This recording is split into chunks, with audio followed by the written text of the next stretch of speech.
Hey, what's going on? Greene here with Church Social Media Made Easy here in Mexico at the beach. Wanted to record a video a little bit closer to the water, but it was really windy, so hopefully you guys can hear me. But what I want to talk about in this video is how to set up your structure for your social media team for a church, small, medium size, large, whatever. A lot of pastors, a lot of church social media teams always ask me, how do we properly set up our team?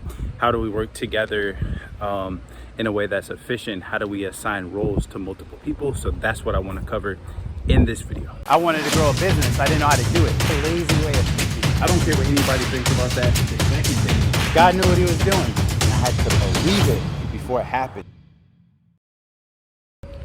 So the first thing I would say that almost nobody does, doesn't matter if you're a church, if you're a chiropractor, a gym, a influencer, whoever it is, most people do not stay organized with their content, their work, their files, whatever, and they're just saving things on like one computer.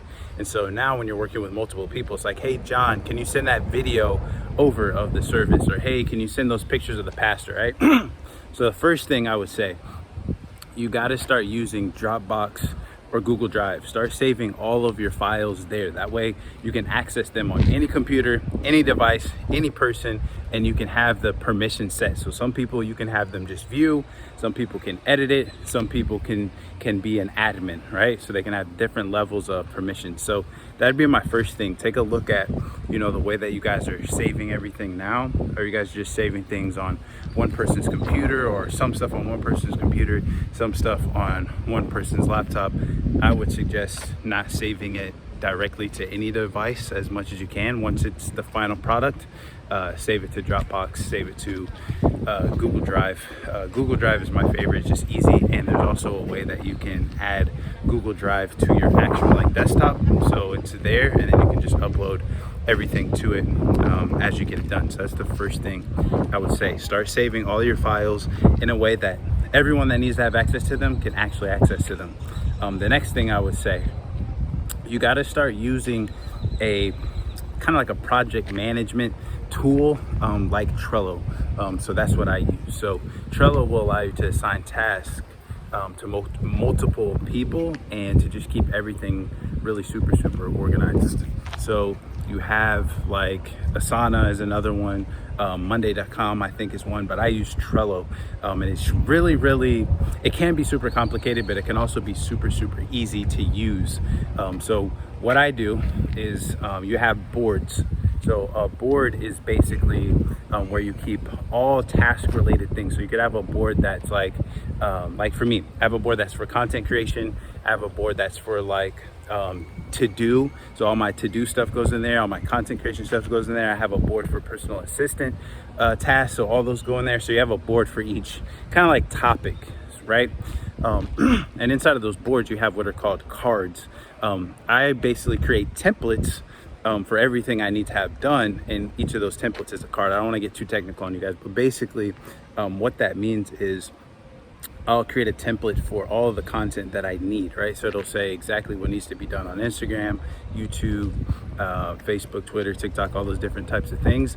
And it'll be a checklist. So it'll be like upload the video, create the thumbnail, add the description, like everything that needs to be done for every piece of content for each social media channel.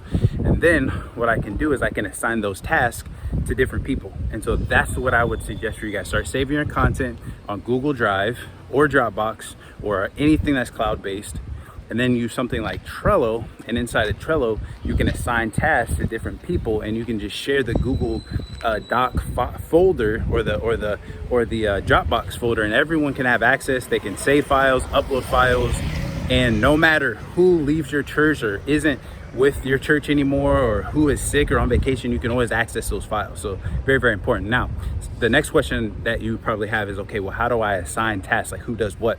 What's the proper way to go about that? I always tell people to do it kind of role based, right? So some people try to say, let me do it by like Instagram or by Facebook or Twitter or like platform based. And that can be tricky because somebody on Instagram could be waiting for somebody on Twitter, and it can just be a mess, and you don't really need to do it like that. So I say do it on role based. That's how I do it. So have someone that's really good at graphics and they do all of the graphics. So then, you know, if anything messes up with the graphics, it's that person. Have someone that's really good at managing the content and uploading. They do pretty much all the uploading. So they'll upload the content to Instagram, to Facebook, to Twitter, to TikTok. They're the ones that upload all the content. Then you can have someone else that responds to all the messages and all the comments, and they're someone that's really personable and they're really good at talking to people. You can have somebody that edits all of the content, all the video content. So you kind of see like where I'm going with that. And basically as you go along, you'll start to see what type of roles that you need, and you can start to hire or get volunteers for those specific roles. Like I said, break it down to the tasks that are repetitive, not by platform. So don't just have, oh, this person is going to be our podcast and this person is going to be our Instagram. That can be really confusing, and you're going to end up needing a lot of people if you do that. But if you just break it down by role, the person that's good at uploading onto Facebook can upload to the podcast, can upload to YouTube, and the person that's good at the YouTube graphics can do the podcast graphics and the Facebook graphics and so on and so forth, right? And the person that edits the mini message videos that you're putting out can also edit the podcast content, right? So that's how I would do it. Now, if all of that makes sense, but you're still kind of stuck, what we have is a coaching program where we actually give you these boards, show you how to set up the Google Docs, show you how to set up your team, show you how to delegate the task. And we actually share our screen, share our computer, give you guys all the files that you need, give you guys the Trello templates, help you guys set all that stuff up. And then we also have like weekly coaching calls with myself, where I can look over all of that content for you, look how you set it up, and give you feedback. And we also have a private Facebook group. And so if that sounds like something that you feel like would help your church or that you might need help with, what I'll do is I'll leave a link below. Click it. It's application only, and if you apply and if you are approved, what you can do is you'll hop on a call with me and my team, and they'll talk to you about like if it's a good fit for your church, but also if you guys are a good fit for us, because we only work with a certain amount of churches, right? So if that's something that you're interested in, I'll leave that link below for that. It's called Church Social Media Made Easy, in case you guys don't already know. I will say it is a 4-figure investment because, like I said, we work with you guys closely every week. It's a lifetime unlimited access program. So if that sounds like something that you're interested in, click that link below. There's more information there. There's a video I did about what's included. You have testimonials, all that type of stuff. So check there. But other than that, I hope this video brought a lot of value to you. I hope you understand a little bit more now how to set up the structure for you guys, structure for your team, and you're not just unorganized and you just have volunteers that are just trying to do everything and they don't know what they're doing. So if that helps, leave a comment below, leave this video a thumbs up, and subscribe to the channel. Let me know if you guys have any other topics you'd like me to cover. And again, for anybody that needs more help, feel free to click that link below and apply for our program. Love you guys. Talk to you on the next one.